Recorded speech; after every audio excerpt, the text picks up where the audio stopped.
Leaders. European economies. Fiscal fistfight. The economic consequences of Europe's hard right. Insurgents who want to smash the system often end up running it. For Europe's hard right, that outcome is already a glimmer on the horizon. They are ahead in the polls, or thereabouts, in Britain, France and Germany. In Italy, they are in power. In the Netherlands, they briefly led a coalition, and in Poland, in June, their presidential candidate saw off the nominee from the centre. By 2027, the hard right could be in office in economies worth getting on for half of the European GDP. That would be a grave blow to European prosperity. The direct threat is the hard right's use of power. They sneer at technocratic management, vow to protect voters from competition and creative destruction, and instead offer a seductive combination of handouts and tax cuts. Outright electoral success would mean more economic stagnation, or even rolling bond market blow-ups. The indirect threat is that in some places mainstream parties are already cowering before the populist uprising, ducking difficult reforms and aping policies from the extremes, a style of government that risks hastening the very hard right victory they are seeking to avoid. Europe's economy has hardly been well run in recent years. Annual GDP is rising at just 1%. Britain's 30-year gilt yield reached 5.7% on September the 2nd, its highest in over a quarter of a century. After François Bayrou, France's Prime Minister, announced a confidence vote in his government to be held on September the 8th, the country's 30-year bond yield reached 4.46%, its highest since 2008. Germany, once the continent's economic motor, has barely grown since 2019.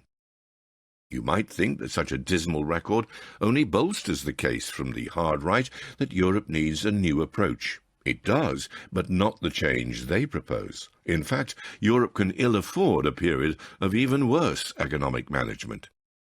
It is worth pinning down where the dangers lie.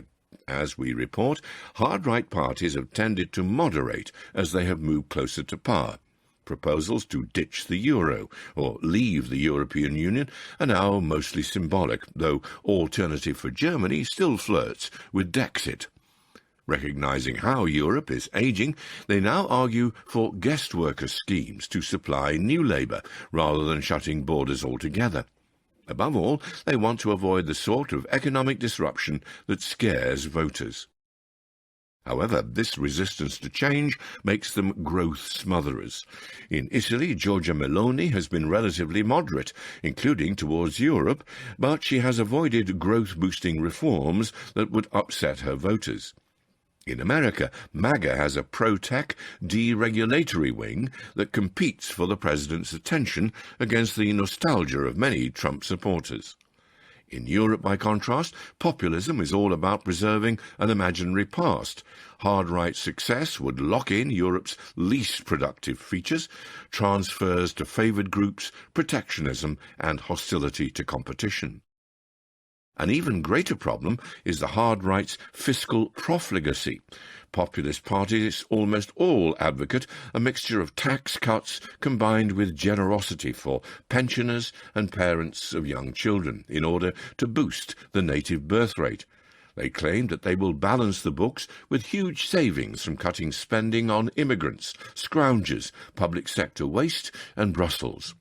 Reform UK promises giveaways worth around £200 billion, or $266 billion, or 5% of British GDP, according to our calculations, funded by an incredible £100 billion worth of savings, including an unspecified 5% cut across the whole of government.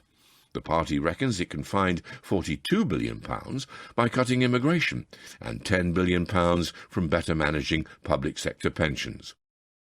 Bond markets will surely puncture such illusions. Indeed, the combination of low growth and budgetary ill-discipline leads inexorably towards fiscal crisis. In the best case, this would enforce a dose of sanity. In Italy, where memories of the euro crisis are still fresh and the government depends on EU-level budget approval for access to support from the European Central Bank, or ECB, Ms Maloney is running a tight fiscal ship.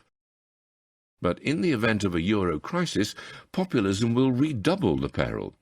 Today, the ECB is in all but name the lender of last resort to governments. Markets have implicit faith in the vow of Mario Draghi, a former ECB president, to do whatever it takes to keep the euro area together, so long as governments show what a former official has termed macroeconomic reasonability. When the COVID-19 pandemic hit, the bloc had enough unity to put together fiscal insurance in the form of a recovery fund. Would that still be true if President Marine Le Pen or Jordan Bardella were running a National Rally or RN government in France? In a Eurozone crisis, national governments would have to work with each other and the ECB at all-night summits. The markets would harshly punish any dithering or division. For decades, the answer to every crisis has been more Europe. Recent crises have led to common bank supervision and the issuance of joint bonds. Such solutions would be hard to stomach for parties that promise their voters less Europe. You do not have to be George Soros to predict that bond investors will test the Eurozone's cohesion if the RN is elected. All this may seem speculative, but its shadow hangs over the economy even today, because many mainstream politicians are unwilling or unable to pursue reforms for fear that they will provide ammunition to their rivals. Last year, Mr. Draghi unveiled a host of recommendations designed to boost Europe's economy, including integrating the continent's financial markets and many ways to cut red tape. Those proposals have gone precisely nowhere. Europe's politicians are in a bind. Change would make them unpopular. Austerity would burnish the hard right's extravagant promises, but caution, however tempting, perpetuates the rot that corrodes voters' trust in politics.